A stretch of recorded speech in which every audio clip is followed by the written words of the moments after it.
ओम।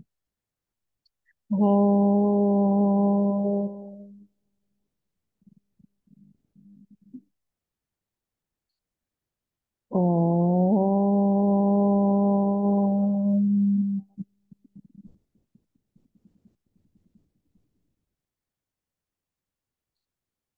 ओम।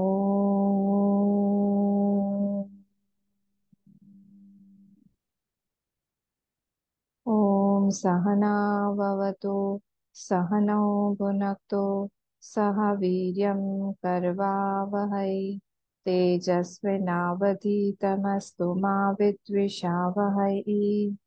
ओम शांति शांति शांति। वक्रतुंड महाकाय, सूर्यकोटि समप्रभ, निर्विघ्नं कुरु मे देव, सर्वकार्येषु सर्वदा। सरस्वती नमस्तुभ्यं, वरदे कामरूपिणी, विद्यारंभं करिष्यामि, सिद्धिर्भवतु मे सदा। गुरुर्ब्रह्मा गुरुर्विष्णुः, गुरुर्देवो महेश्वरः, गुरुरेव परं ब्रह्म, तस्मै श्री गुरवे नमः। तस्मै श्री गुरवे नमः। पार्थाय प्रतिबोधितां भगवता नारायणेन स्वयं, व्यासेन ग्रथितां पुराणमुनिना मध्ये महाभारतम्।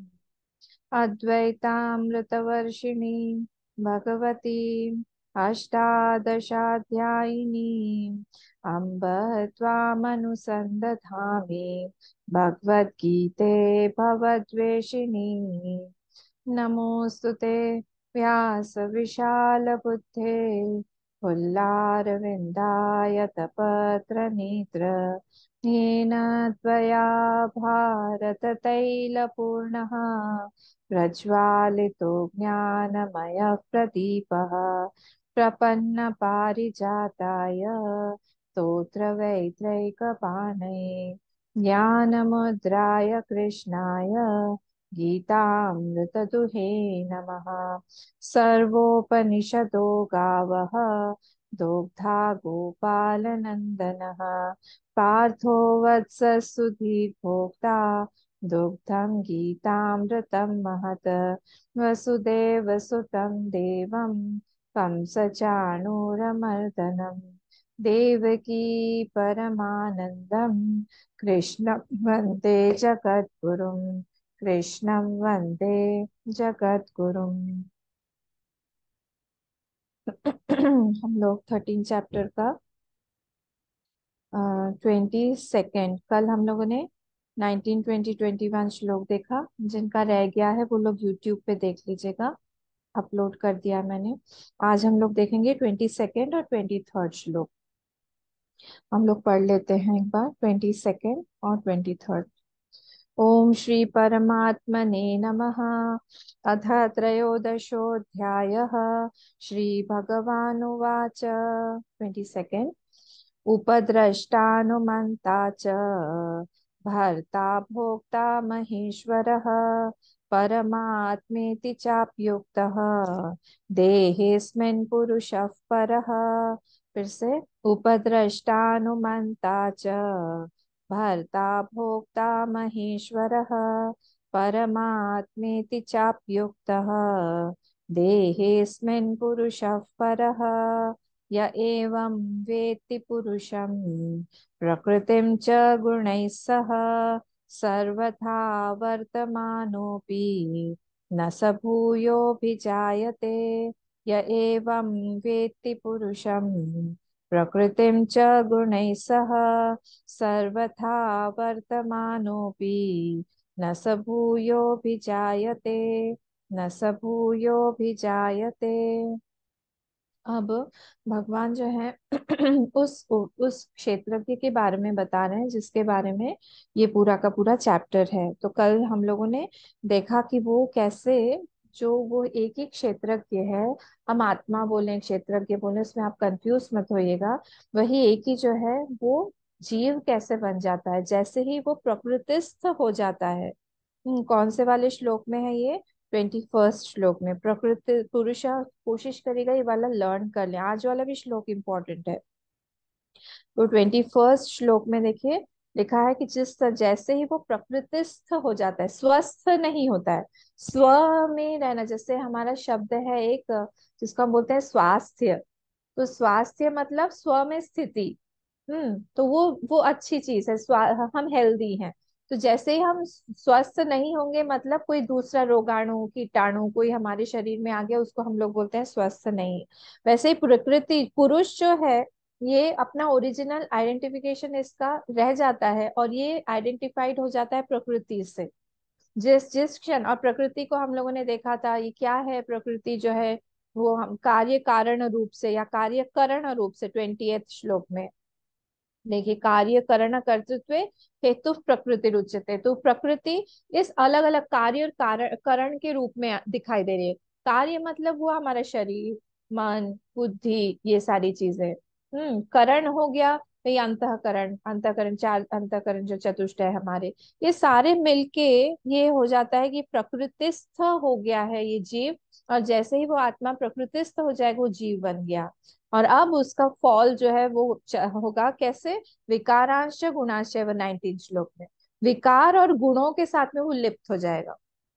क्योंकि सिर्फ यहीं तक प्रकृति जो है, माया जो है बना के ही सिर्फ छोड़ती नहीं है, उनका इंटरेक्शन फिर आपस में होने लगता है। और जैसे ही उनका इंटरेक्शन आपस में होने लगता है सारे गुणों का, तो हमारा मन कभी ऊपर कभी नीचे कभी सत्व, हमारे मन को हम लोग देखते हैं ना, गुरुदेव हमारे बोलते थे स्वामी चिन्मयानंद जी कि play play of your mind, क्या, maya at play is your mind. Maya at play, अगर हमको हमारा देखना है, माइंड को देखिए, और वही जो उसका खेल जो है वही माया ही है। तो माया को अगर जानना है, हम हमारे मन को देख ले। आज सुबह हम बोल नहीं सकते हैं कि दोपहर में हमारा मूड क्या होगा, दोपहर तक हम बोल नहीं सकते हैं कि शाम को हमारा मूड कैसा रहेगा, और कुछ भी हमारे हाथ में नहीं। ये प्ले है माइंड, ये गुणों का। तो ये विकारांश गुणांश व विद्धि प्रकृति संभवानी, ये प्रकृति से ही संभव, प्रकृति से ही ये निकल के हैं। और ये सारे के सारे हमको नचाते रहते हैं, नचाएंगे। और ये पुरुष कैसा बन गया, प्रकृतिस्थ हो गया वो, भोगते प्रकृति जानना, और वो अब भोक्ता बन गया। अब वो भोक्ता मतलब सुख और दुख का दोनों का ही। तो कभी वो सुख आएगा उसके जीवन में, कभी दुख आएगा उसके जीवन में। Now he does not have any control continuously. अब उसके जीवन में जैसा जैसा वो माइंड शो करता रहेगा, वैसे वैसे वो स्लेव की तरह उसके पीछे पीछे पीछे पीछे भागता रहेगा, वैसे ही वो बनता रहेगा, वैसे ही वो काम करता रहेगा। नो कंट्रोल, जैसे आउट ऑफ ब्रेक हो गया हो जाती है कोई गाड़ी, वैसे ही अब हम लोग, इसी तरह हमारी स्टोरी है, हम लोग वैसे ही बन गए हैं। और वैसे हम बन के कभी बिगड़ते रहते हैं, कभी बनते रहते हैं। ऋषि को यहाँ पे बोला गया है कि ये उसका फॉल है, कारणम गुण संगोस्य। ये कारण जो हो गया गुणों के साथ में, इसका जो संग हो गया, किसका, उस आत्मा का, उस जीव का, ये जो संग हो गया, उससे ही उसको सत और असत योनि जन्मसु। अब वो लेके जाएगा अलग अलग योनियों में, और अलग अलग योनियों में जाके उसके जन्म होते रहेंगे। उसके अलग अलग जगह जाके उसको सुख दुख मिलता रहेगा, अलग अलग रूप से उसको माता पिता मिलते रहेंगे, अलग अलग शरीर की प्राप्ति होती रहेगी। उसके हाथ में अब कोई भी चीज उसके कंट्रोल में है नहीं। अब इसी तरह से उसका ये पूरा का पूरा जीवन कटने वाला है। इससे बचने के लिए हमको यही चाहिए कि हम प्रकृतिस्थ ना हो, हम स्वस्थ बने। वो पुरुष जो हम हैं ऑलरेडी, वो जो हम आत्मा है, हमारा अपना स्वरूप हम जाने, उस तरह से ही रहें। देखिए, इस संसार में रहने का बस दो ही तरीका है, या तो हम दास बन के रहे, या फिर हम लोग आत्मा बन के रहें। ये जो तीसरा जो ये अहंकार बीच में आ जाता है, और वह अहंकार आके बोलने लगता है कि मैं हूँ, मैं कर रहा हूँ, हर चीज में अटैचमेंट, हर चीज में आइडेंटिफाइड होके वो जो ये काम करने लगता है, इसी से सारी की सारी प्रॉब्लम है। और इससे बचने का बस एक ही तरीका है, या दो तरीके हैं, या तो हम अपने आप को जाने हम कौन है, और दूसरा तरीका ये है कि हम भगवान के प्रति पूरी तरह से समर्पित हो। और वहां पे सरेंडर्ड करता, सरेंडर्ड डूअर लाके, हम समर्पित करता लाके उसी से सारा का सारा काम करवाए, कि हम नहीं कर रहे हैं। कभी भी जब भी कोई हमको बोलता है कि तुमने ये काम किया है, एक साधक डर जाता है, बोलता है कि बाप रे, मेरा नाम आ रहा है फिर से ये मेरा जो अहंकार है वो फन अपना खोल के वो सामने बैठ जाएगा, वो फूल जाएगा। वो फूला नहीं समाता है जब उसको कुछ बोला जाता है, वो दुखी बहुत हो जाता है जब उसको कोई क्रेडिट नहीं दिया जाता या क्रेडिट उससे ले लिया जाता है। ये दिखाता है कि हमारे बहुत जन्मों के संस्कार हैं। हम अपने आप को भूल नहीं पाते हैं, हम अपने आप को भूलना नहीं चाहते हैं, हर जगह हम अपने आप को आगे रखते हैं। ये सारी चीजें हमको हनुमान जी से सीखनी चाहिए। हनुमान जी को जब बोला कि चलो तुम आगे बढ़ो, आगे बढ़ के तुम सबको लीड करो, क्या कर रहे हो हनुमान यहाँ पे बैठ के, चलो चलो चलो, जामवन जी ने उनको याद दिलाया, तुम उठो, तुम बहुत बड़े हो, भूधराकार शरीरा, तो वो बड़े हो गए। आखिरी में जैसे ही सब काम वाम हो गया, फिर से आके चुपचाप बैठ गए। अनजान मंजिल से बोलते हैं आप क्या करना है मुझे बताइएगा, चलो अब हम भगवान राम के पास जाएंगे। भगवान राम के पास सब लोग आगे आगे आगे आगे आके गए, सब बताना चाह रहे थे कि ऐसा हुआ वैसा हुआ सब कुछ हुआ। पर ये क्या हुआ, आखिरी में खड़े हुए थे वहां पे, और आखिरी में जाके चुपचाप नतमस्तक होके सब बोल रहे थे अरे हनुमान तुम जाओ आगे, तुम जाओ तुम जाओ, तब जाके आगे गए। ये जीव की प्रवृत्ति ही नहीं होती है कि वो आखिरी में जाए। पुरुष जो है, मतलब आत्मा के स्तर पर अगर हम लोग देखेंगे तो वो वैसा ही है, वो सब में से गया हुआ है, उसको कहीं पे भी होड़ नहीं है किसी चीज की, आगे जाने की पीछे रहने की।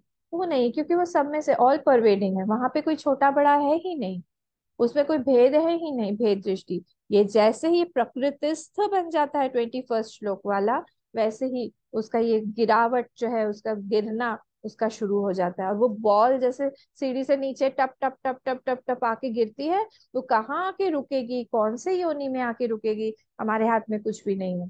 हम सब लोग, मैं सच बता रही हूँ, हम सब लोग कितने बार हो सकता है देवता बने हो, कितने बार हो सकता है गंधर्व बने हो, कितने बार पत्थर पेड़ पौधे ये सब बने हुए हैं, अलग अलग जानवर बन के आए हैं, 84 लाख योनि बोलते हुए, ऐसे तो नहीं है, हम सब कुछ करके आए हैं, और कुछ कुछ कुछ कुछ के ट्रेड्स हमारे अंदर आ जाते हैं, और हम लोग उसी से, उस माइंड से ही हम यहाँ पे जानने की कोशिश कर रहे हैं। क्या करें, तो हमको भगवान का पूरा सहारा चाहिए, भगवान ही हम पे बोल रहे हैं। अब देखिए 22 ये हमको बाय हार्ट करना है, चाहे कुछ भी हो जाए, इस श्लोक को हमारा जीवन बनाना चाहिए हम लोग को, और इसको बाय हार्ट करना चाहिए। उपद्रष्टानुमंता च भर्ता भोक्ता महेश्वर परमात्मेति च अपि उक्तः देहेस्मिन् पुरुषः परः। वो पुरुष जो है, वो परम परम पुरुष जो है, उसके यहाँ पे इतने सारे नाम दिए गए हैं। उपद्रष्टा भी है वो, अनुमंता भी है वो, भर्ता भी है वो, भोक्ता भी है वो, महेश्वर भी है वो, और परमात्मा इति 1 2 3 4 5 6, छह छह नाम दिए गए हैं उसके। तो हम लोग इस श्लोक को देखते हैं, बहुत ही सुंदर श्लोक है, और हम सबको याद करना है इस श्लोक को। तो अब देखते हैं हम लोग इसमें क्या बोला जा रहा है। 22, उपद्रष्टा, फर्स्ट वर्ड है हमारा उपदृष्टा। तो उपदृष्टा मतलब क्या, which has gone in all. हाँ, उपदृष्टा मतलब क्या, जो सब में से गया हुआ है, सब में से जो गया हुआ है। मतलब, और दूसरा एक मीनिंग हुआ सब में से जो गया हुआ है, दूसरा मीनिंग इसका हुआ जो इनर मोस्ट दृष्टा है, सबसे अंदर आंतरिक जो है, प्रत्येक आत्मा जिसको हम बोलते हैं, एकदम अंदर का सबसे इनर मोस्ट दृष्टा। और तीसरा इसका मीनिंग है in presence of which everything is objectified, उसी के प्रेजेंस में ही। अगर आप सोचिए, वो दृष्टा या फिर वो आत्मा नहीं है, तो क्या हमको कोई चीज दिखेगी, नहीं। क्या हम सोच पाएंगे, नहीं। क्या हम सूंघ पाएंगे, नहीं। क्या हम चख पाएंगे, नहीं। क्या हम छू पाएंगे, नहीं। हम कुछ भी नहीं कर पाएंगे। इसका मतलब क्या हुआ, कि हम सोच पा रहे हैं, हम सारी चीजों को ऑब्जेक्टिफाई कर पा रहे हैं, हम सारी चीजों को देख पा रहे हैं, हम सारी चीजों को समझ पा रहे हैं। इसके पीछे क्यों, क्योंकि वो उपद्रष्टा बन के बैठा हुआ है। हर एक थॉट के पीछे वो उपद्रष्टा बन के बैठा हुआ है, इसीलिए हम सारी चीजों को हम लोग कर पा रहे हैं, देख पा रहे हैं। इसको हमें याद रखना चाहिए। तो उपद्रष्टा, तो उपद्रष्टा मतलब एक कोई, जैसे एग्जाम्पल भाष्यकार भगवान ने दिया हुआ है, वो बोले कि एक यज्ञ चल रहा था, और वो एक यज्ञ चल रहा था, एक व्यक्ति वहां पे बैठा हुआ था, और वो व्यक्ति कैसा था, वो किसी भी चीज में इन्वॉल्व नहीं था, पर वो सब में इन्वॉल्व था। कैसे, वो सब कुछ देख रहा था, वो ध्यान से देख रहा था, विटनेस कर रहा था चीज को, कैसा चल रहा है, कौन क्या काम कर रहा है, पर वो इन्वॉल्व किसी चीज को कर नहीं रहा था। पर उसको पता था पूरी की पूरी तरह व्हाट इज गोइंग ऑन। ये यहाँ पे ये इसी चीज को बोला उपदृष्टा। उसको सब चीज पता है, he is a witness, he is a Sakshi of everything, वो देख रहा है सारी चीजें, पर वो इन्वॉल्व होके वहां पे कुछ किसी चीज का कर्ता या भोक्ता नहीं बना हुआ है। इसी चीज को बोलते हैं यहाँ उपदृष्टा। हाँ, तो वो जान रहा है ऋत्विक के या फिर यजमान के या फिर द्रव्य के सारे गुण दोष वो देख रहा है।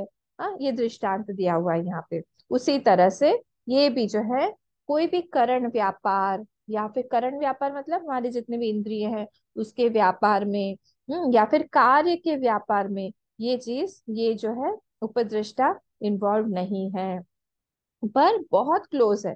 कितना क्लोज है वो, कितना क्लोज, अगर हम पूछे ये बहुत ज्यादा वो उपदृष्टा, अभी आपने बताया जो दूसरा मीनिंग था इनर मोस्ट दृष्टा, आपने बोला, बोले कितना ज्यादा इनर है, कितना क्लोज है, बोले इतनी इतना ज्यादा क्लोज है कि वो उसको सत्ता दे रहा है। जहां पे वो चीज, जहां पे वो सीयर बन के विटनेस बन के बैठा हुआ है, वहीं पर ही ये उपदृष्टा जो है बैठा हुआ है। हाँ, दो सब में से वो जा रहा है पर फिर भी वो अनइन्वॉल्व है, इसी को बोलते हैं उपदृष्टा। पर हो सकता है उपदृष्टा मतलब जैसे हम हिंदी में बोलते हैं ना, उप मतलब होता है सेकेंडरी, जैसे बोलते हैं उपराष्ट्रपति, हम लोग बोलते हैं ना इस तरह से, उप जैसे ही लगा दिया तो हम सोचते हैं कि वो सेकेंडरी है। जैसे बोलते हैं डिप्यूटी कलेक्टर, इस तरह से वो डिप्यूटी हो गया या फिर सेकेंडरी हो गया। नहीं नहीं, ऐसा नहीं है। यहाँ पे उप उप मतलब है ये बहुत क्लोज है वो, वेरी वेरी क्लोज। तो जैसे स्पेस जो है वो पूरे के पूरे शरीर में परवेड, इट परवेड्स ऑल, पर वो इन्वॉल्व कहीं नहीं हो रहा है। आकाश कहाँ है, सिर्फ बाहर ही तो नहीं है ना, आकाश हमारे शरीर में भी है, आकाश हमारे मन में भी है, आकाश सब जगह। ये भी वैसे ही ये भगवान या फिर ये हमारी आत्मा के बारे में बोला जा रहा है कि वो सब जगह पे इन्वॉल्व है। वो सारे के सारे कर्णों के पीछे बैठा हुआ है। इसी को हम लोग केनोपनिषद में बोलते हैं, श्रोत्रस्य श्रोत्रम मनसो मनो यत, वाचो हवाचम सौ प्राणस्य प्राणः, चक्षुषः चक्षुरतिमुच्य धीराः, प्रेत्यास्माद् लोकामृता भवन्ति, इसी को बोलते हैं। वो चक्षु का भी चक्षु है, ये चक्षु सिर्फ बाहरी गोलक है, पर इस चक्षु के पीछे जो बैठ के इस चक्षु को जो पावर दे रहा है वो कौन है, वो पावर यही उपदृष्टा है। चक्षुष चक्षु अतिमुच्यते, हाँ, श्रोत्र से श्रोत्रम, ये सुन पा रहे हैं हम लोग, तो कान के पीछे में भी एक कान है, हाथ के पीछे में भी एक हाथ है, हाँ, नाक के पीछे में भी एक नाक है, जिह्वा के पीछे में भी एक जिह्वा है। वो कौन है, वो ये उपदृष्टा है। और ये उपदृष्ट। अब सेकंड मीनिंग इसका क्या हुआ, सेकंड मीनिंग हुआ कि दे आर, ये जो माइंड बॉडी आईज इंटेलेक्ट ये सारी बुद्धि, ये भी तो सब दृष्टा ही हुए। तो ये जो है ये एक्सटर्नल दृष्टा हुए। पर ये जो उपदृष्टा बन के बैठा हुआ है, ये एकदम, ये सबसे क्लोजेस्ट दृष्टा है, हमारे सबसे पास का दृष्टा है, इससे ज्यादा क्लोज और कोई नहीं हो सकता है। ठीक है, तो ये मीनिंग। और तीसरा मीनिंग क्या है, तीसरा मीनिंग है कि वो परवेन, हमने बताया ना अभी, in presence of which everything is objectified, सारी की सारी चीजें को ऑब्जेक्टिफाई हम लोग कर रहे हैं, मतलब देख पा रहे हैं, जान पा रहे हैं, समझ पा रहे हैं। वो किस कारण हो रहा है, इसी के कारण हो रहा है। तो इसीलिए वो विटनेस, साक्षी बन के बैठा हुआ है हर एक चीज का। ये तीन मीनिंग हुए उपदृष्टा के, कि सर्व विषयीकरणवत, वो सारे के सारे कार्य करना नाम अंतरतम सर्व विषय करना, ये सारे के सारे, ये तीन मीनिंग हुए उसी एक उपदृष्टा के। तो इस चीज को हमको जानना चाहिए कि वो उपदृष्टा मतलब क्या हुआ। उपदृष्टा मतलब सबसे पहला हुआ वो सब में से जा रहा है, दूसरा हुआ वो इनर मोस्ट है, और तीसरा हुआ कि उसी के कारण हम सब चीजों को ग्रोसिफाई या फिर हम सब चीजों को जान पा रहे हैं। अब दूसरा शब्द देखते हैं, अनुमंता। उपदृष्टा अनुमंता च, ये क्लास होते होते ही हमको ये श्लोक याद हो जाना चाहिए एक एक करके, एटलीस्ट ये 6 नाम याद होना चाहिए कि उपदृष्टा अनुमंता च भोक्ता भर्ता महेश्वर और परमात्मा इति, परमात्मा इति चाप्युक्त देहेस्मिन् पुरुषः परः। अब अनुमंता मतलब क्या, अनुमंता मतलब वन हु इज, जो कि हमें मनन करने में पीछे पीछे पीछे पीछे रहे, मनन करने में हमारी मदद करे हर चीज में। हम जब कोई भी चीज को सोच रहे हैं, मनन मतलब क्या, हम किसी भी चीज को सोच रहे हैं, कोई भी एक कंक्लूजन पर आने के लिए अलग अलग कॉइन्स ऑप्शंस कॉइन कर रहा है माइंड, और उस पे हम लोग थोड़ा सोच समझ रहे हैं। तो कोई भी अगर जैसे हम बोलें कि सुख के बारे में बात करें, तो ये सुख जो है ये परिणामी वृत्ति है, उसको सोचने पर ही आएगा। हम नहीं बोल सकते हैं किसी को कि ए तुम खुश हो जाओ, तुम दुखी मत हो, तुम खुश हो, उसके लिए कोई कारण चाहिए है, तभी ही वो खुश हो पाएगा। ऐसे ही खुशी नहीं आती है। तो यार मनन मनन जो है वो भी एक कर्म है। मनन कर्म अगर धर्म के हिसाब से नहीं होगा, अहंकार अहंकारहीनता के हिसाब से नहीं होगा, तो फिर वो हमें बहुत परिताप देगा, संतोष नहीं देगा। तो यहाँ पे अनुमंता मतलब क्या, बार बार वो मनन करने में हमें मदद कर रहा है। हर मनन के पीछे वो बैठा हुआ है, हर मनन शक्ति को वो प्रॉम्प्ट कर रहा है, और वो सब मनन के पीछे सारे के सारे थॉट्स का वो साक्षी। थॉट्स कहाँ से आ रहे हैं, हमारा माइंड है ऐसा। माइंड से ही एक थॉट आता है, फिर से वो माइंड में ही लीन हो जाता है, फिर से माइंड में ही थॉट आ रहा है, फिर से माइंड में ही लीन हो जाता है। तो इसलिए वो जो थॉट, वो जो बेस है, वो बेस कौन है, यही भगवान ही है, या फिर आत्मा हम बोले, वही है अनुमंता के रूप में भी वही बैठा हुआ है। ठीक है। तो जब हम लोग जब कोई एक्शन कर रहे हैं, when you do any action, तो कोई जो है आपको कंटिन्यूअसली अंदर से बोलता रहता है हाँ हाँ करो करो करो, या कोई बोलता रहता है नहीं नहीं नहीं ये मत करो मत करो मत करो, ये नहीं करना चाहिए। तो वो कौन है अंदर, वो अनुमंता है। कोई आपको कर्म करने के बाद में कोई बहुत खुश हो गया, तो इसका मतलब कौन है, वही जो है भगवान ही। वो खुश हो रहे हैं बहुत कि तुमने ये काम किया, बहुत ही बढ़िया काम किया, वो खुश हो रहे हैं। तो sometimes in the whiff of emotions also, कभी कभी हम लोग so we do something wrong, तो वो अंदर से बोलते हैं कि you should not have done this thing. हाँ, तो वो गाइड करते रहते हैं अनुमंता के रूप में कि तुमको ये करना चाहिए या नहीं। एक मनुस्मृति का श्लोक मैं हमेशा कोट करती रहती हूँ, वो उसमें ये दिया हुआ है कि कौन है वो हनुमंता। श्रुति स्मृति सदाचारः स्वस्थ च परम प्रियमात्मनः सम्यक संकल्पजम कामम धर्म मूलम इति स्मृतम। यहाँ पे बोला गया है, ये मनुस्मृति से लिया गया है। श्रुति स्मृति सदाचार और स्वस्य च प्रियमात्मनः, अपने आप को भी प्रिय लगे ऐसा काम, सम्यक संकल्पजम कामम, अच्छे से कोई हम लोग काम करें, अच्छा कोई काम करें हम, अच्छा संकल्प हो, ये धर्म मूलम इदम स्मृतम, ये धर्म के मूल है। 1 2 3 4 5, 5 चीजें यहाँ पे बोली हैं मनुस्मृति में कि ये धर्म के मूल हैं। ये भी श्लोक आपको याद करना है। कौन सा है, स्मृति श्रुति स्मृति सदाचार, ये 3 चीजें हो गई। और स्वस्य च प्रियमात्मना, अपने आत्मा को प्रिय लगे, यही अनुमंता बैठा हुआ है, यही अनुमंता है। और 1 2 3 4 हो गए, पांचवा क्या है, पांचवा है सम्यक संकल्पजम कामम। सम्यक संकल्पजम, अच्छा संकल्प हो, सबकी भलाई हो, तो ये क्या है, ये है धर्म मूलम इदम स्मृतम, ये धर्म के मूल है 5।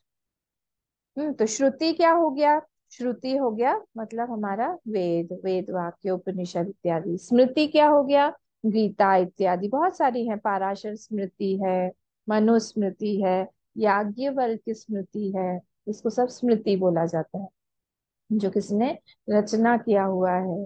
पर उसका बेस क्या है, उस बेस श्रुति ही है। सदाचार, सदाचार मतलब बड़े बड़े जो व्यक्ति हैं, लोग हैं, उन्होंने कोई अच्छा काम किया हुआ है अगर, हाँ वो। और स्वस्य च प्रियमात्मनः, जब when you think your action is fulfilling, बहुत फुलफिलिंग हमारा एक्शन, या my mind is very satisfied, उसको हम लोग बोलते हैं कि स्वस्य च प्रियमात्मनः। और सम्यक संकल्पजम, और वो संकल्पजम जो है, संकल्प जो है हमारा बहुत अच्छा है, कोई बड़ा संकल्प हमने लिया हुआ है, ये 5 जो है धर्म मूलम इदम स्मृतम, ये 5 धर्म के मूल कहे जाते हैं। तो जैसे जैसे हम लोग धीरे धीरे हमारी साधना में बढ़ते जाएंगे, वैसे वैसे हम लोग जब जो भी एक्शन कर रहे हैं, वो एक्शन हमको गाइड करते रहेंगे कि ये सही है या गलत। कभी कभी होता है ना, हम सब हमको अंदर से ही एक इंट्यूशन हम बोल देते हैं, या हमको इंट्यूशन हो रहा है कि ये नहीं करना चाहिए या करना चाहिए, या ये व्यक्ति जो है आगे चल के हम लोग को इस तरह से व्यवहार करेगा, इससे दूर रहना चाहिए। वो क्या है? वो हमारा अंदर से हमारी साधना बढ़ी हुई है, हमारा माइंड प्योर हो गया है। वो अंतर्यामी इसी रूप में, अनुमंता के रूप में आके हमको गाइड करता रहता है कि तुम ये कर्म करो या तुम ये कर्म मत करो। वो सब बोलता रहेगा, वो सब हमको जनाता रहेगा। हाँ, तो व्रत हमको अभी भी, जैसे इतना अच्छा ये पुरुषोत्तम मास चल रहा है, मल मास चल रहा है, इसमें भी हमें व्रत लेने की ना कुछ कुछ आदतें होनी चाहिए।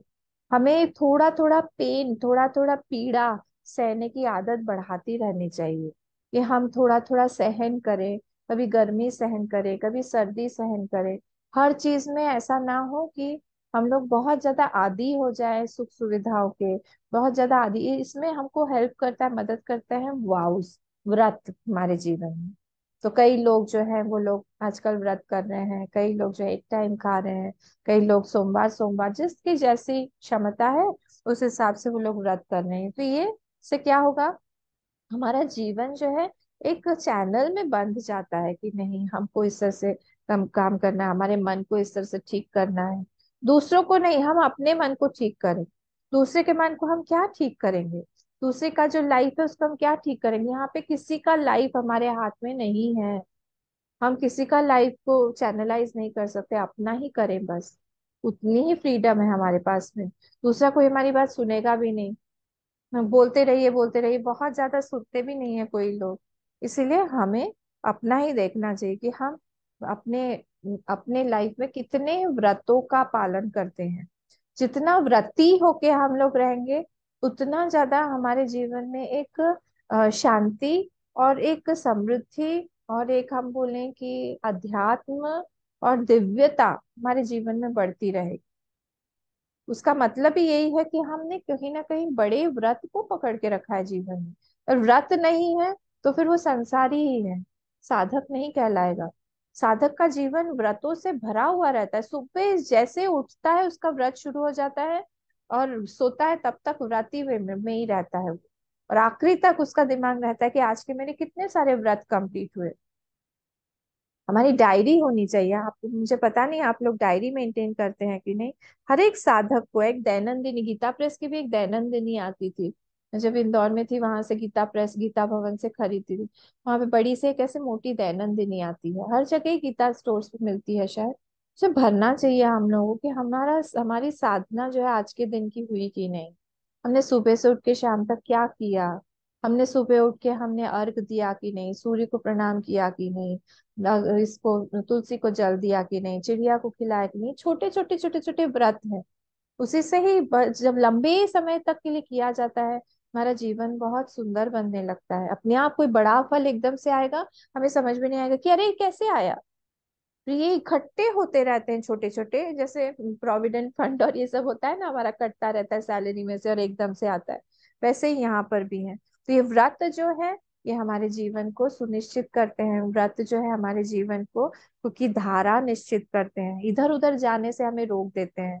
कभी कभी ये भी देखा गया है कि कभी कभी घर में मृत्यु हो गई है, कभी कभी घर में बहुत खराब स्थिति है, पर फिर भी उसके एक व्रत ने ही उसके जीवन को धारण करके रखा कि नहीं, मुझे ये तो करना ही है। मुझे आज पाठ तो, सुंदरकांड का बिना पाठ किए तो हम रहते ही नहीं है, तो करना ही है। उसी से ही मन, वो देवता जो है उसके जीवन में अपना घर बना के वो बैठ जाता है कि ये मेरा मेरा है, ये साधक मेरा है। अब इसके इसका जीवन मेरा है, योगक्षेमम वहाम ये, हम भगवान ने ऐसे ही नहीं बोल दिया है, वो करते हैं उस चीज को। मधुसूदन सरस्वती जी की कथा आपको पता होगी। जब वो कमेंट्री लिख रहे थे इस वाले ही योगक्षेम वहाम्यहम, तो उसमें उन्होंने कमेंट्री जब वो लिख रहे थे, घर में बहुत खराब हालत थी उनकी। उड़ीसा में रहते थे वो, भुवनेश्वर में, भुवनेश्वर पुरी में रहते कहीं तो भी, उड़ीसा के में ही। तो उन्होंने क्या किया, उस वो जो ये श्लोक है, अ, इस इस श्लोक को उन्होंने इस तरह से उसको काट दिया। हाँ, ये कौन सा वाला श्लोक है? लाल लाल लाइन लगा दी उस पे। और वो उस समय नहाने के लिए जा रहे थे, वो नहाने के लिए चले गए। वो जब नहाने के लिए गए, ये वाला तो ये कटा हुआ था, उस पे से लाइन लगा हुआ था, लाइन मार्क था वहां पे। तो यहाँ पे जब वो गए तब अनन्यास चिंतयन्तु मैम 9.22, 9.22 का इसमें है, अनन्यास चिंतयन्तो माम ये जना पर्युपासते तेषां नित्याभियुक्ता नाम योगक्षेमम वहां में, उस पे उन्होंने लाल लाइन से ऐसे काट दिया। और जब नहाने के लिए गए तो उनकी पत्नी थी घर में, हालत बहुत खराब थी, खाने पीने का के लाले पड़े हुए थे, कुछ भी नहीं था खाने के लिए।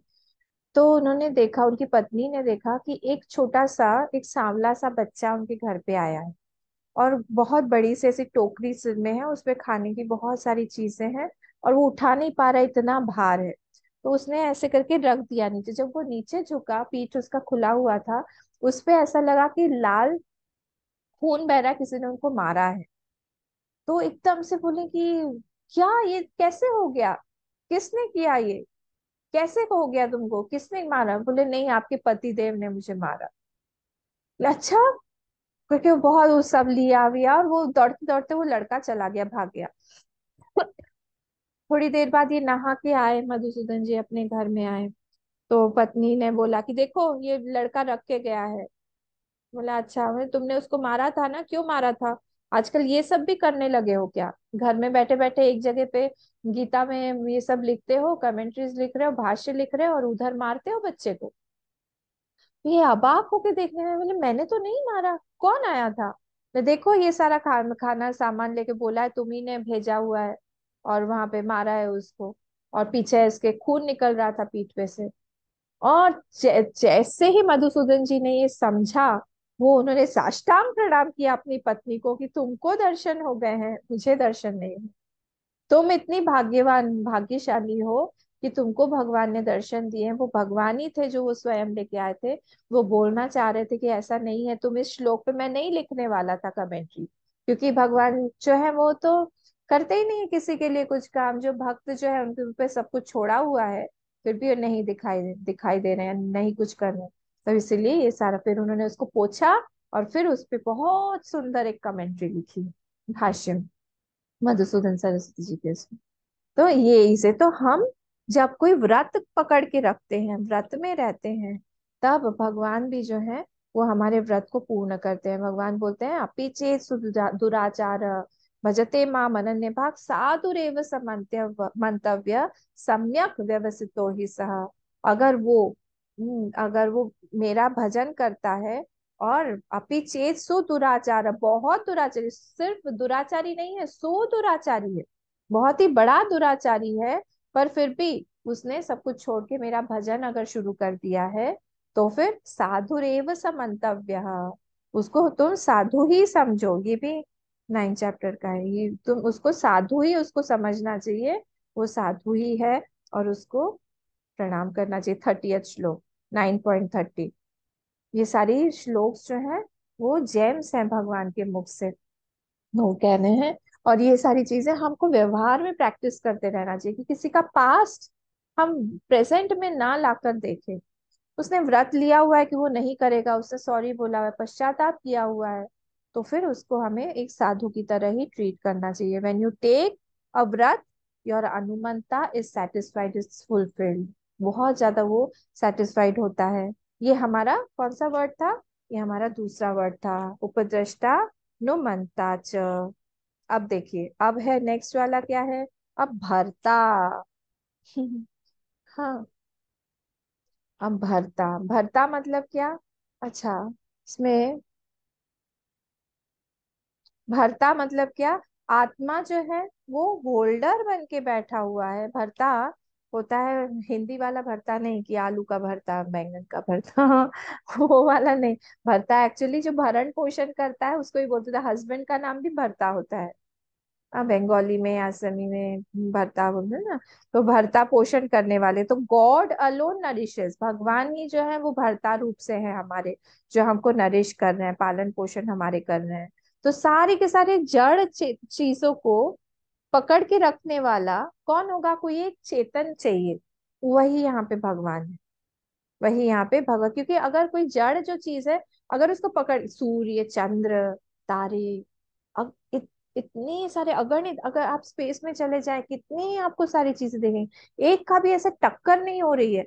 हमारे सिस्टम में भी, हमारा जो सोलर सिस्टम है उसमें भी, मिल्की वे में, गैलेक्सी में, कभी कभी बोला जाता है कि अरे बहुत बड़ा सा एस्टेरॉइड आ रहा है और पृथ्वी पे आके टक्कर मारेगा।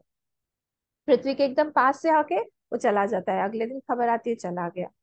तो ऐसा नहीं हो रहा है कि कोई कोलाइड कर रहा है। अब इतने सारे जुपिटर और सैटर्न के पास में तो कितने सारे मून्स हैं। हमारा तो एक मून से ही ये हालत हो जाती है, उनके पास तो कितने सारे हैं। तो उसमें भी ऐसा नहीं होता कि कुछ गड़बड़ हो के वहां से एक मून आ गया, हमारे मून के साथ में आके टक्कर हो गई उसकी। सारे के सारे सिस्टम में है। मतलब क्या हुआ, जड़ को किसी ने पकड़ के रखा हुआ है। अगर जड़ को कोई पकड़ के रखने वाला है, वो चेतन ही होगा। और वो चेतन कौन है? यही भरता रूप से भगवान ही है। तो जो साधु होते हैं, जो डिवोटीज होते हैं भगवान के, उनका और कोई भी सपोर्ट नहीं होता है। वो लोग कंटिन्यूअसली देखते रहते हैं कि हमको कौन देगा, हमको हमारे भगवान ही देंगे। एक साधु महाराज गए एक राजा के पास में। तो कुछ उनको चाहिए था, तो वो बोले, दरबारी लोग बोले कि तुम बैठ जाओ थोड़ी देर में, वो भगवान के पास में है, अभी थोड़ा प्रार्थना कर रहे हैं। भगवान के पास में प्रार्थना है, अच्छा ठीक है। तो उनकी पूजा वूजा हो गई, तो साधु बाबा को राजा ने अंदर ही बुला लिया कि तू उसको मंदिर में ही मेरे भेज दो। तो मंदिर में ही भेजा, तो साधु ने ऐसे ही इनक्विसिटिवनेस से पूछा, राजा जी आप भगवान से क्या मांग रहे थे? तो राजा जी ने बोला कि मैं मांग रहा था कि मुझे पड़ोसी राज्य पर हमला करना है, उसके लिए मुझे शक्ति दें, उसके लिए मुझे लोग दें, मुझे पैसा वैसा भी चाहिए, आर्मी में भी कम पैसा है, और सारी की सारी सुविधाएं दें, सब दें। बोले अच्छा अच्छा अच्छा, ठीक है ठीक है। बोले नहीं आप बताइए आपको क्या चाहिए था, आप कुछ मांगने आए थे? बोले नहीं नहीं नहीं नहीं, मैं ऐसे ही आया था। बोले नहीं नहीं नहीं, आप मांगने आए थे ना कुछ, मुझे बाहर से बता लो। नहीं नहीं, अगर आप भी भगवान से ही मांग रहे हैं, आपको भी अगर कुछ चाहिए आप भगवान ने, हाँ हाँ, मतलब मैं भी फिर भगवान से ही मांगूंगा, आपसे क्यों मांगू डायरेक्ट। ऐसे ही है। तो ये हमारे अंदर में भी एक जो साधक है, साधुत्व है हमारे अंदर का, वो भी हमेशा भगवान के पास में ही जाके उसको रोना चाहिए, गिड़गिड़ाना चाहिए। संसार के पास में जाके हम मदद मांगेंगे, वो अपना ही रोना शुरू कर देगा। हमें एक दुखड़ा सुनाएंगे, वो हारमोनियम लेके बैठ जाएगा कि हमारे पास में इतने दुखड़े हैं। तो यहाँ पे किसी को कुछ भी बोल के कोई फायदा नहीं है। तो कोई भी चीज अगर हमें बहुत परेशान कर रही है, हमें उसका निदान नहीं समझ में आ रहा है, what to do what not to do, किससे मिले किससे ना मिले, क्या करें, सीधा हमारे मेडिटेशन के हॉल में या फिर हमें भगवान के सामने जाइए। मूर्ति अगर है आपके पास में, उसको उसके पास में प्रणाम करिए, या फिर उसको गले लगाइए, और वहां पे बैठ के जो भी उनसे बात करनी है बात करिए। रोना आ रहा है खूब रोइए। जो भी वहीं से ही मैंने देखा है, हर बार कोई ना कोई सोल्यूशन मिलता है, और वो ऐसा सोल्यूशन देते हैं कि वो संसार में जाके कोई भी व्यक्ति नहीं दे पाता। तो हमको ये पकड़ के रखना चाहिए। क्यों? क्योंकि भरता जो है वही है, वही हमको सारी चीजें देते हैं। फिर नेक्स्ट वाला क्या है? भोक्ता। भोक्ता तो हम, भोक्ता भी वही सेम, वही आत्मा ही हमारे अंदर में बैठ के बैठा हुआ है। भगवान ने भागवत में ही कहीं पे एक जगह पे बोला हुआ है कि मैं हर एक हृदय में बैठा हुआ हूँ, और जब मैं किसी श्रेष्ठ व्यक्ति को कोई खिलाता है खाना, तो उस उससे उसके खाने, उसके एक कौर खाने से मुंह में जितना आनंद मुझे प्राप्ति होती है, मैं ही उसके हृदय में बैठ के खाता हूँ, उतना ज्ञान हवन से, दूसरे लोगों को देने से, उन सब चीजों से मैं प्रसन्न नहीं होता हूँ, जितना एक भूखे को या फिर एक श्रेष्ठ व्यक्ति को हम लोग खाना खिलाते हैं उससे होती है। हर चीज में पीछे बैठ के वो आत्मा या फिर वो भगवान ही जो है, वो चैतन्य रूप से भोक्ता बन के बैठे हुए हैं। हमारे सुख दुख की वृत्ति को कौन पकड़े हुए हैं? यही पकड़े हुए हैं। तो अहम सुखी, अहम दुखी, ये सारा का सारा चीज जो है उन्हीं का ही नाम है, वेरिएशन है कंडीशनिंग के। वही आत्मा जो है उस सुख को उस समय लाइट लाइट प्रकाशित कर रही है, इसीलिए हमको लग रहा है हम सुखी हैं। उसी को दुख को प्रकाशित कर रही है, तो हमको लग रहा है हम दुखी हैं। बिना उसके ना हम सुखी हो सकते हैं ना हम दुखी हो सकते हैं। तो हर एक चीज के पीछे में वही बैठा हुआ है। बिना, जैसे हमने बोला था अभी थोड़ी देर पहले कि अगर आंख के पीछे में जो आत्मा आंख बन के बैठी है, अगर वो नहीं रहे, तो फिर हम लोग को दिखाई नहीं देगा। डॉक्टर किस पे ऑपरेशन करता है? फिजिकल पे करता है। डॉक्टर तभी किसी को आईसाइट दिलवा सकता है जब पीछे आंख की ज्योति हो। वो आंख की जो ज्योति है अलग अलग है ना, कर्ण ज्योति, नेत्र ज्योति, घ्राण ज्योति, फिर हमारा जो स्वाद ज्योति, ये सारे अलग अलग, स्पर्श ज्योति हाथ के पीछे में है। ये सारे ज्योतियां हैं अलग अलग, नाना छिद्र घटोदर स्थित महादीप प्रभा भास्वरम, दक्षिणामूर्ति में आता है। ऐसे एक घट है, उसमें बहुत सारे छेद है, और उसमें बीच में दिया हमने जला दिया, सुंदर सुंदर मिलते हैं ना मिट्टी के ऐसे पॉट से ढक्कन ढका हुआ। तो उसमें से अलग अलग छेद में से अलग अलग शेप्स के हमको शेडोज अलग अलग मिलते हैं, प्रकाशित होते हैं। वैसे ही वही एक ही आत्मा है, वही अंदर भोक्ता बन के आंखों से रूप को ग्रहण कर रहा है। वही ज्योति आंख से जब निकल रही है तो वो रूप को ही ग्रहण करती है, वो शब्द को नहीं ग्रहण करेगी। कर्ण से जब निकलती है वह कर्ण को, शब्दों को सब ग्रहण करेगी। स्पर्श ने निकलती है तो स्पर्श को ग्रहण करेगी। इसीलिए यहाँ बोला हर चीज के पीछे भोक्ता वही बैठे हुए हैं। और महेश्वर, महेश्वरा मतलब क्या, महान ईश्वर। वो सेम वही आत्मा जो है वो यहाँ पे महान ईश्वर, स्वतंत्र ईश्वर आत्मा, सबकी आत्मा बन के वो एक ही आत्मा है। हम क्यों, कभी डाउट नहीं होना चाहिए, आत्मा एक ही है। कितना कितना बड़ा ये एक श्रुतियों ने हम लोगों के लिए एक स्टेटमेंट दिया है कि आत्मा एक ही है। हम लोग को लगता है तरह तरह उसकी आत्मा अलग है, हमारी आत्मा अलग है।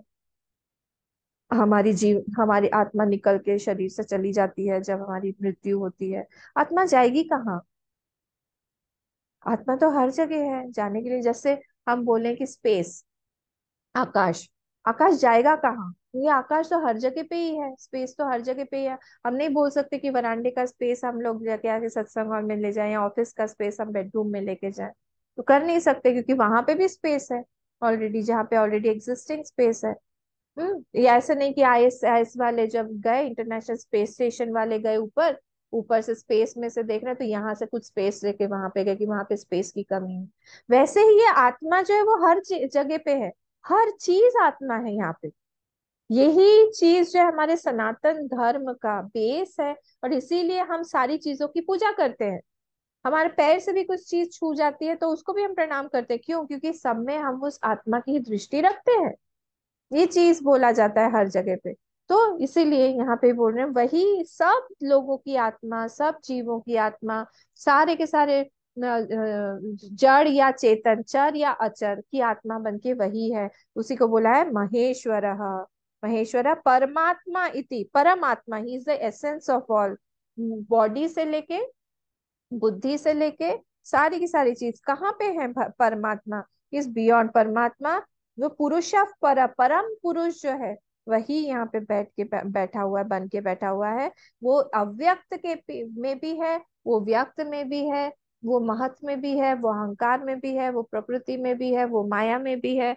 वो हर जगह पे वो बन के बैठा हुआ है। और इसीलिए बोला जाता है कि उस चीज को ही हम लोग बोले यहाँ पे, इतने सारे 1 2 3 4 5 6, छह छह नाम, दृष्टानुमंता च भोक्ता भर्ता महेश्वर परमात्मेति च चाप्युक्ता देहेस्मिन् पुरुषः परः। और वही बैठे हुए हैं। और इसीलिए अगर जैसे श्रुतियों में बोला गया है, यो वेद निहितम गुहायाम परमे व्योमन, उसको अगर प्राप्त करना है, वो हमारे बुद्धि के गुफा में अंदर बैठा हुआ है। इसी गुफा में वो छुप के बैठा हुआ है।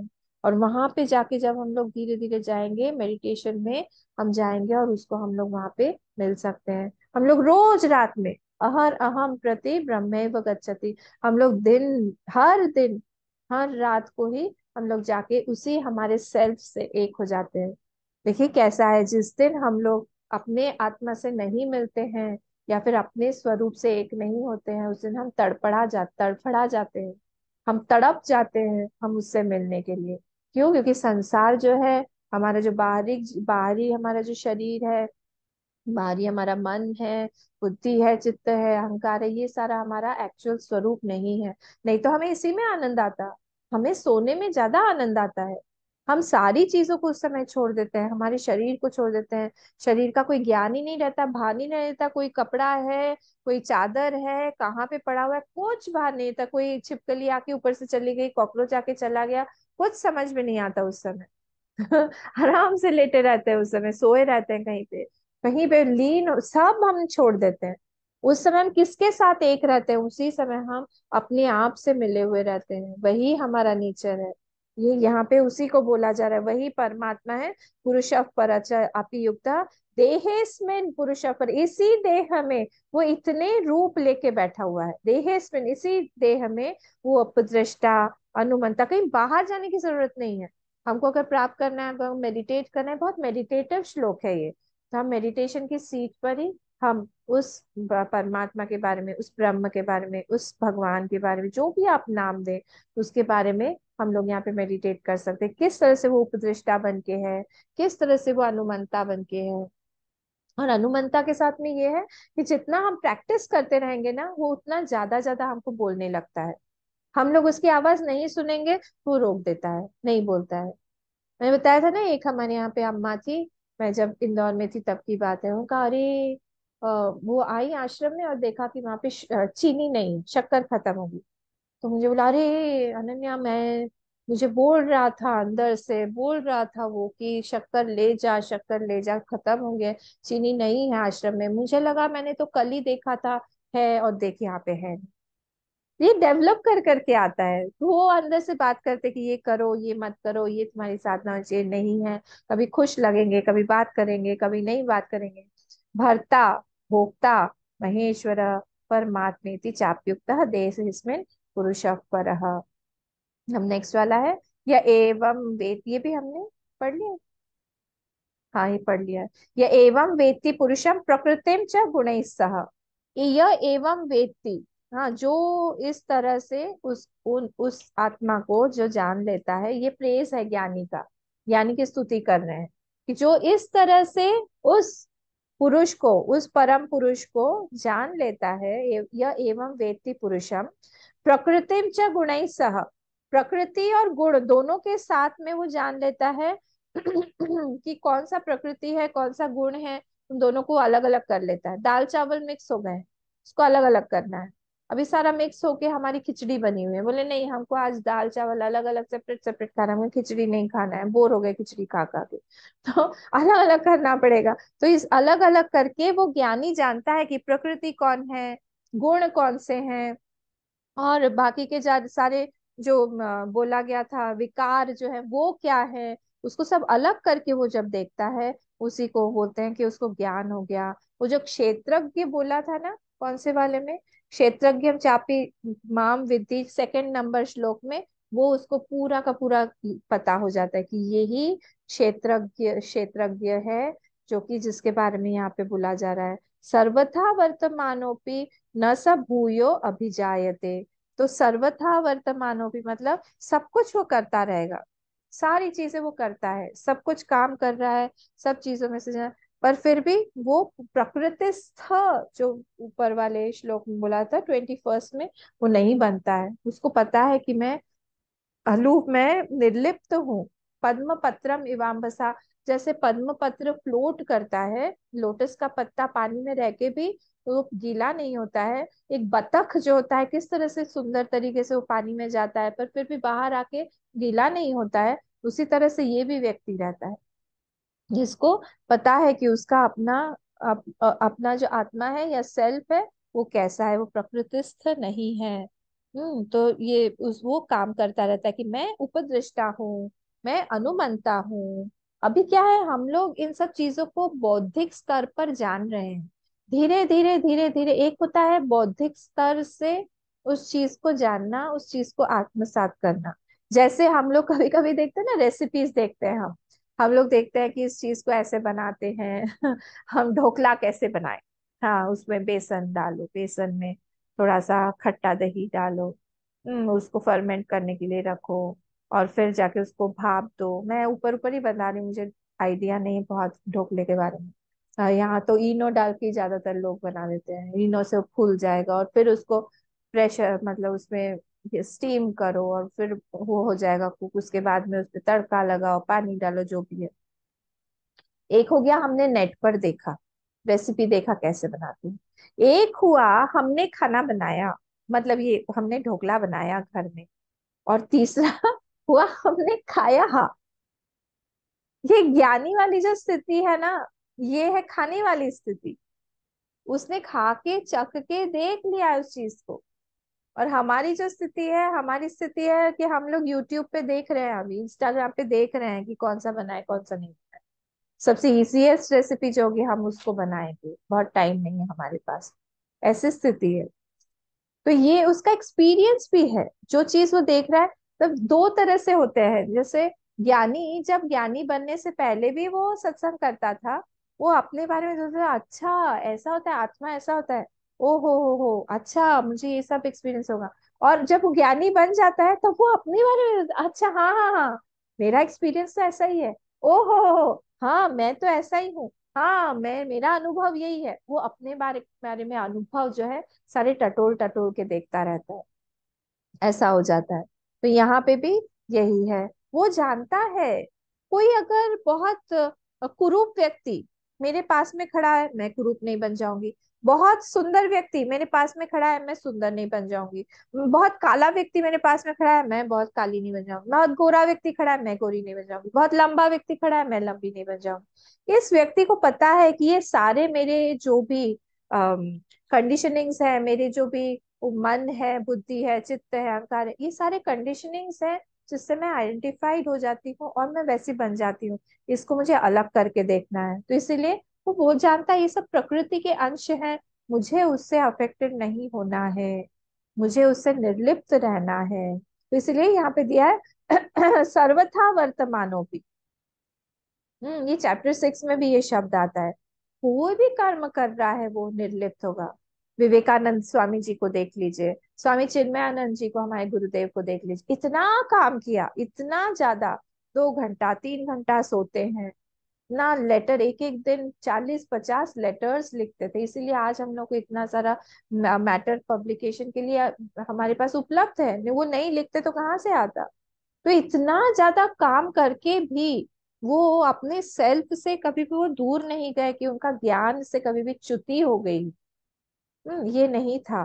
तो while doing that work also he is in the same state of consciousness, he continuously knows what I am, मैं कौन हूँ, उनको पता है, I am that self effulgent self that does not need any other light, that does not need any other thing to enlighten, to illuminate itself।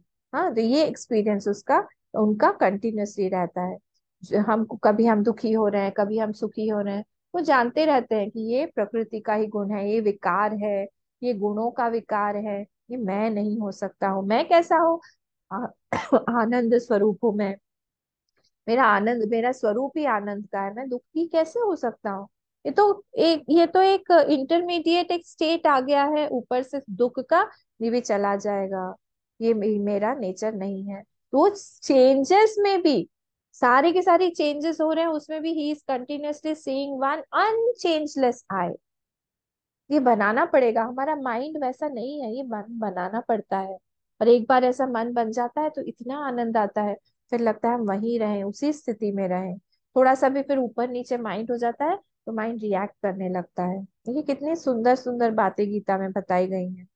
हाँ, तो इसीलिए कोई कोई संत महात्मा लोग एक गांव में 2 या 3 साल से ज्यादा रहते नहीं, कभी कभी 1-2 महीने से ज्यादा रहते नहीं, कभी कभी घूमते ही रहते हैं। कभी कभी जैसे अभी चातुर्मास का चल रहा है, तो चातुर्मास के समय में ही एक इसमें जगह पे रहते हैं, फिर बाकी फिर से परिव्राजक बन के इधर से उधर चलते हैं। तो उनको इन सब चीजों से ही डर लगता है कि हमारा अटैचमेंट हो जाएगा, फिर लोगों से हमारा आइडेंटिफिकेशन हो जाएगा, किसी खाने पीने से हो जाएगा। इस गांव में दूध बहुत अच्छा मिलता है, इस गांव में दही बहुत अच्छा मिलता है, इस गांव में फूल बहुत है। किसी अटैचमेंट के लिए कोई कारण तो चाहिए नहीं। इसलिए यहाँ बोल रहे हैं, यह एवं वेत्ती, वेत्ती शब्द बहुत इंपॉर्टेंट है। वेत्ती मतलब जो जानता है। हाँ, जो जानता है, ही डज नॉट मिक्स धर्म और प्रकृति और पुरुष अलग अलग करके वो देख रहा है। न सब भूयो भी जायते, वो उसके फिर से उसका जन्म नहीं होता है। हाँ, ज्ञानाग्नि दग्ध कर्माणम तमाहु पंडितम बुधाहा, उसको फिर से जन्म नहीं ना, उस अज्ञानाग्नि में उसके सारे के सारे कर्म जो है वो दग्ध हो जाते हैं, उसका प्रारब्ध खत्म हो जाता है। उसका जो सूक्ष्म शरीर है और कारण शरीर है, वो समष्टि में लीन हो जाता है। फिर से नए बर्थ में, नए संस्कारों के साथ में वो नहीं जाता है।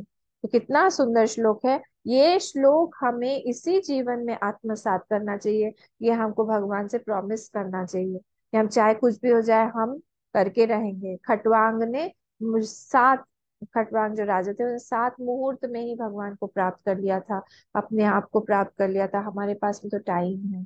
परीक्षित जी ने 7 डेज में भागवत सुन के प्राप्त कर लिया था, तो हम क्यों नहीं कर सकते हैं। एक अंदर से हमारे जोश होना चाहिए कि नहीं हम कर सकते हैं, हमको करके दिखाना है। कितने बार हम माँ के गर्भ में जाएंगे, कितने बार, और हमारा अगला जन्म तय है। माँ भी कौन सी है भी तय है, हो सकता है उसका जन्म भी हो गया हो, और वहां पे जाके फिर से उसका गर्भावास की तैयारी करनी चाहिए हम लोग को। नहीं, उन्हें भगवान से बोलना चाहिए कि प्लीज आप ये सारी चीजें काट दीजिए।